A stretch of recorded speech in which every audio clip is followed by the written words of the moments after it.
अस्सलाम वालेकुम दोस्तों।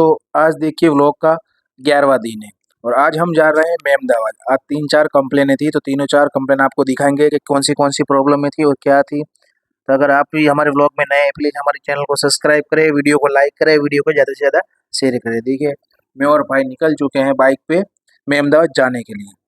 देखिए रेलवे स्टेशन आ चुका है रातनपुर का हमारा और हम जाएंगे मैं अहमदाबाद और फ्रिज को चेक करेंगे कि फ्रिज में सिंगल डोर का फ्रिज है। कस्टमर का कॉल आया हुआ है कि इसमें कूलिंग नहीं कर रहा। क्या प्रॉब्लम है हमें पता नहीं है, लेकिन जाके आप देखना कि हम जाके क्या चेक करते हैं और कैसे उसका रिजल्ट लाते हैं।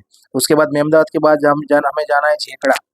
2 कंप्लेन है और एक है हमारी राधनपुर की, यानी टोटल हमारी 3 कंप्लेन। ये देखिए हम अहमदाबाद आ चुके हैं और हम जाएंगे कस्टमर के घर पे और जाके इन्हें चेक करेंगे कि प्रॉब्लम क्या है। देखिए हम इनके घर पास जा रहे हैं। देखिए ये मस्जिद के पास उनका घर है, वहाँ पे जाके हम चेक करेंगे क्या प्रॉब्लम है। चैनल को अभी तक आपने सब्सक्राइब नहीं किया प्लीज़ सब्सक्राइब कर दीजिए और ये वीडियो को ज़्यादा से ज़्यादा शेयर करिए। ये देखिए सैमसंग कंपनी का फ्रिज है, इसमें कहना है कस्टमर का कूलिंग नहीं करा, नॉर्मल कूलिंग आ रहा है। तो यहाँ पे एनआरवी वाल लगा हुआ था। सबसे पहले हम गैस को चेक करेंगे। उनका कहना है कंप्रेसर तो स्टार्ट हो रहा है लेकिन फिर भी कूलिंग नहीं करा। ये देखिए स्टैंडिंग प्रेशर 80 है। तो हम चालू करके चेक करेंगे तो कभी कभी कूलिंग आ रही है, कभी नहीं आ रही। तो यानी कहने का मतलब ये सिस्टम क्या हो रही, चौक हो रही है। तो कभी भी आपके साथ भी ऐसा होता है तो आपको क्या करना है, मार्केट में एंटी मॉइस्चर के लिक्विड ही मिलता है। तो उसे क्या करना है, आपको एक दो जो उसका लिक्विड होता है उसको आपको अंदर डाल देना है और गैस को नॉर्मल आपको प्रेशर छोड़ देना है अंदर की तरफ। आप छोड़ दोगे, गैस अंदर डालोगे तो आपको कूलिंग इसका रिजल्ट में, यानी कैपिलरी की तरफ से ये जो हमारा लिक्विड एंटी मॉइस्चर है वो निकलेगा तो उसमें से मॉइस्चर खत्म हो जाएगा। ये देखिए आपके सामने मैं आपको दिखा रहा हूँ, ये ऑलरेडी 80 प्रेशर तो इसका स्टैंडिंग प्रेशर है, यानी गैस की तो प्रॉब्लम नहीं है। लेकिन कभी कभी क्या होता है, कंडेंसर हीट छोड़ देता है, गर्म होना बंद हो जाता है, फिल्टर चलना बंद हो जाता है, तो कंप्रेसर नॉर्मल स्टार्ट रहता है। ये देखने हम नॉर्मल हमने गैस अंदर छोड़ दिया है और थोड़ी देर हम क्या करेंगे, फ्रिज को चालू रखेंगे तो हमें पता चल जाएगा।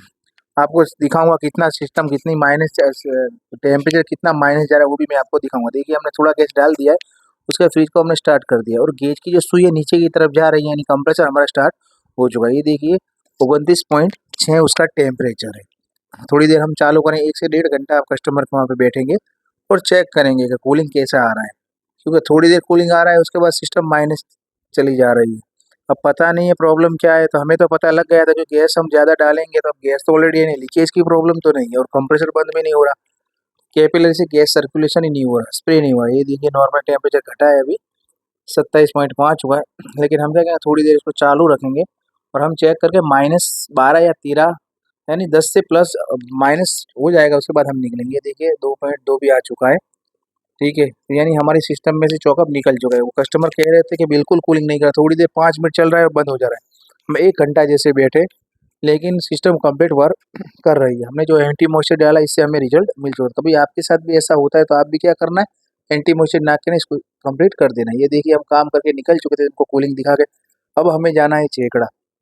चेकड़ा में भी सिंगल डोर का फ्रिज है। कस्टमर का कहना है कि उसमें भी कूलिंग नहीं करा, लैंप तो पहले से ही उड़ चुका था तो लेकिन हमारा कंप्रेसर स्टार्ट नहीं हो रहा। तो मैं और भाई निकल चुके हैं। देखिए वहाँ से ही रास्ता निकलता है। ये पिलोट से हम कहाँ जाएंगे, पिलोट के पहला आता है नाथवाड़ा, नाथवाड़ा से हम घूम जाएंगे और वहाँ से जाएंगे हम डायरेक्ट चेकड़ा। ये देखिए हम कोलीवाड़ा आ चुके हैं। रास्ते में 2-3 गांव आते हैं, वो गांव से हमें निकलना होता है, वहाँ से निकल के हम जाएंगे चेकड़ा। और क्या प्रॉब्लम, हमने घर भी नहीं देखा कस्टमर का, उन्होंने बोला तुम गांव में आके ना हमें कॉल करो। ये देखिए हमें कस्टमर मिल चुका है और हम जा रहे हैं इनके घर। ये देखिए इनका घर है, वो घर में जाके ना चेक करें कौन सी कंपनी का है वो भी हमें पता नहीं है। ये देखिए अंदर की साइड में हम आ चुके थे। एलजी कंपनी का ये हमारा फ्रिज है 5 स्टार और कंप्रेसर स्टार्ट नहीं हो रहा था। सबसे पहले जो कंप्रेसर जो ट्रे होती है उसे हमें खोलना होता है। ये देखिए थोड़ी कैमरा पकड़ मोबाइल पकड़ने में थोड़ी प्रॉब्लम कर दी थी, इसलिए उसका वीडियो ठीक से उतरा नहीं है, फिर भी हमने आपको दिखा रहे हैं। देखिए सबसे पहले हमें क्या करना है, कंटिन्यूटी लगानी है ओएलपी की, ओएलपी की कंटिन्यूटी लगानी है और रिले की कंटिन्यूटी लगानी है। तो हमें पता चल जाएगा रिले की प्रॉब्लम या ओएलपी की प्रॉब्लम। ज़्यादातर कितनी बार ऐसा होता है कंटिन्यूटी दिखा रहा है लेकिन कंप्रेसर स्टार्ट नहीं हो रहा है। ये देखिए हमारे साथ अभी ऐसा होगा। ऐसे इसकी थर्मोस्टेट गई हुई है, थर्मोस्टेट भी चेंज करें और रिले सेट भी चेंज करें। अभी कंटिन्यूटी दिखा रही है, देखिए रिले की कंटिन्यूटी दिखा रही थी इसलिए हमने क्या किया, थर्मोस्टेट की कंटिन्यूटी लगाई डायरेक्ट, जो हमारा अंदर से जो थर्मोस्टेट थे केबल आता है। आप देखिए उसके अंदर एक केबल लगा के आपको भी ऐसे ट्राई करना है, तो इससे क्या होगा, थर्मोस्टेट को आपको खोलने की जरूरत नहीं पड़ेगी, आप बाहर से ही चेक कर सकोगे उसका फेज आ रहा है कि नहीं आ रहा। देखिए यहाँ पे इसकी कंटिन्यूटी नहीं आ रही थी, तो अंदर की तरफ उसकी फ्रेम खोल के ना चेक करेंगे तो हमें पता लग जाएगा डायरेक्ट कंटिन्यूटी लगा के भी। ये देखिए, ये अंदर की तरफ जो स्विच है, अंदर की जो डिफ्रोस्ट बटन जो होता है, वो कस्टमर ने क्या अंदर की तरफ घुसा दिया है। तो इससे क्या होगा कि इससे हमारा कंप्रेसर स्टार्ट नहीं होगा, क्योंकि ये कब होता है, कब करना होता है डिफ्रोस्ट, हमें जब अंदर फ्रीज होता है, आइस होता है, आइस को पिघालने के लिए हमें डिफ्रोस्ट करना होता है। लेकिन कस्टमर ने क्या, फ्रीज चालू नहीं हो रहा था तो उसने अंदर की तरफ धक्का दिया और स्विच अंदर की तरफ चली गई। ये देखिए कंटिन्यूटी उसकी नहीं आ रही, यानी हमारी थर्मोस्टेट स्विच खराब है। तो अब हम क्या करेंगे, थर्मोस्टेट को डायरेक्ट करके एक बार चेक कर लेंगे, जो उसका केबल जो लगे हुए होते हैं कंप्रेसर का और फेज का, तो दोनों के बीच में हम केबल लगा के एक बार चेक कर लेंगे। तो कस्टमर को हमें क्या करना है, एस्टीमेट भी देना है कि प्रॉब्लम क्या है, इसके लिए हम लाइव चालू करके चेक है। तो आप भी कभी चेक करना चाहते हो तो आपको भी क्या करना है, ऐसे चेक कर लेना। देखिए हमने दोनों केबल को एक तरफ डाल दिया और फ्रिज को स्टार्ट किया। अब हमने फ्रिज को स्टार्ट किया तो उसका एम्पियर हाई देखिए 4 एम्पियर ले रहा है। क्या ले रहा है, 4, यानी कंप्रेसर बंद हो जा रहा था। तो इसमें प्रॉब्लम क्या थी, इसमें रिले की भी प्रॉब्लम है, ठीक है, रिले की प्रॉब्लम थी और थर्मोस्टेट की भी प्रॉब्लम थी। अब हम क्या करेंगे, इसको चालू करके ने केबल भी चेंज करके चेक कर लिए। कभी हमें ऐसा लगा कि कैपेसिटर का केबल हमने आज रनिंग की साइड में लगा दिया, लेकिन ऐसा नहीं था। जब हमने रिले सेट नहीं डाली तो हमारा कंप्रेसर स्टार्ट हो चुका था। कितनी बार ऐसा होता है कि कंटिन्यूटी तो हमारी आती है रिले में, लेकिन क्या, वो स्टार्टिंग टॉर्क ना लगने की वजह से क्या होता है, वो हाई एम्पियर दिखाता है। तो आपको इन बातों का भी ध्यान देना है। आप क्या करोगे, कल सिर्फ कंटिन्यूटी लगा के चेक कर लोगे, हाँ हमारी रिले चालू है, लेकिन कंप्रेसर तुम्हारा स्टार्ट नहीं होगा। तो अब हम क्या करेंगे, बंद करके उसके रिले, नई रिले को भी इंस्टॉल कर देंगे। तो हमें क्या लग जाएगा, पता लग जाएगा। देखिए हमने नई रिले डाली है अभी, और रिले ला के हम क्या करेंगे, फ्रिज को चालू कर देंगे।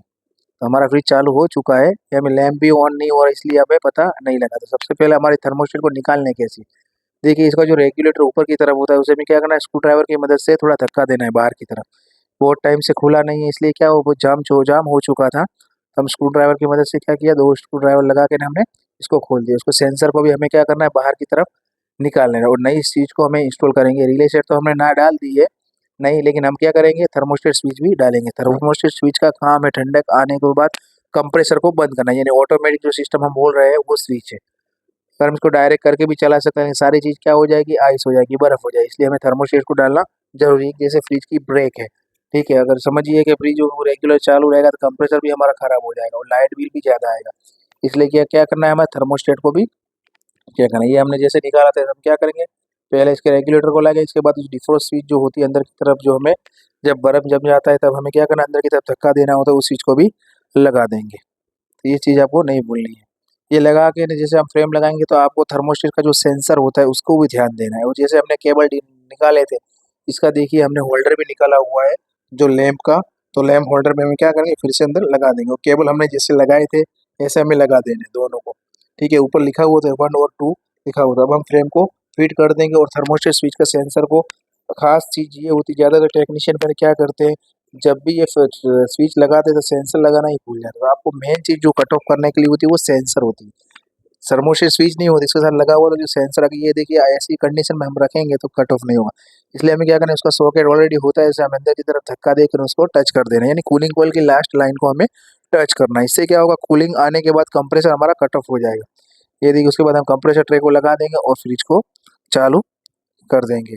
तो इससे क्या हमें पता लग जाएगा। और रास्ते में हम देखिए काम करके निकल चुके हैं, और रास्ते में हम पानी पीने के लिए खड़े रहे तो एक भाई ने बोला हमें कि आप हमारा फ्रिज भी चेक कर दीजिए, उसमें भी कूलिंग नहीं करा, क्या प्रॉब्लम। देखिए गोदरेज कंपनी का फ्रिज हम कोलीवाड़ा आए थे रिटर्न में, तो हमने जब चेक किया तो हमें पता लगा कि इसमें बर्फ का पहाड़ था, नीचे की तरफ कूलिंग ही नहीं करेगा, यानी इसकी थर्मोस्टेट स्विच खराब थी, हमारे पास थी नहीं। तो हमने कस्टमर को समझा दिया, एक बार आप डिफ्रोस्ट करके चेक कर लीजिए, ये कि ज़्यादा बर्फ होगा तो हमारा कूलिंग नहीं आएगा। उसके बाद हम राधनपुर आए, राधनपुर में हमें डीप फ्रिज को चेक करना था।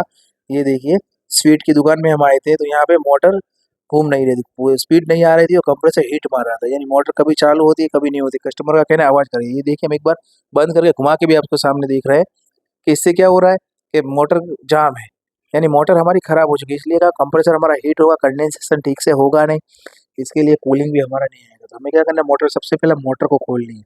ये कंडेंसर मोटर ज़्यादातर तो क्या करते हैं, कस्टमर ब्लोअर नहीं लगाते, इसलिए प्रॉब्लमें आती है। तो इसका जो बूस्ट होता है वो खराब हो जाता है। लेकिन हम क्या करते हैं, रिपेयरिंग मोटर को नहीं करते, न्यू इंस्टॉल कर देते, इससे क्या हमारा आरपीएम भी मिला रहेगा और कस्टमर भी संतुष्ट रहेगा। ये देखिए अब सबकी तरफ सबसे पहले हमें ब्लेड को खोलना है और ब्लेड को खोल कर हम क्या करेंगे, नई जो हमारी मोटर है उसको इंस्टॉल करेंगे। ये देखिए हमने निकाल दी है और नीचे की तरफ भी जो स्टैंड है वो स्टैंड में क्या हमारी जो हम मोटर लाए वो स्टैंड से सेट नहीं हो रही। इसमें क्या होता है अलग अलग साइज के होल होने की वजह से हमें क्या करना है, नीचे के स्टैंड को भी चेंज कर देंगे। ये देखिए जो हमारी नई मोटर है सबसे पहले हमें क्या करना है उसकी ब्लेड को इंस्टॉल कर देना, नीचे की तरफ स्टैंड लगा देना है। तो हमें क्या करना होगा, डायरेक्ट नीचे के जो 10 के जो बोल्ट होते हैं हम उसको टाइट कर देंगे। स्क्रू ड्राइवर की मदद से हमें ब्लेड को टाइट कर देना है सबसे पहले, और आपको इस चीज़ का भी ध्यान देना है कि फुल टाइट करना है। ज़्यादातर क्या होता है घूमने की वजह से ये नॉर्मल ढीली हो जाएगी और भी वाइब्रेशन और आवाज़ भी करेगी, लेकिन इस बातों का भी आपको क्या करना है ध्यान देना है।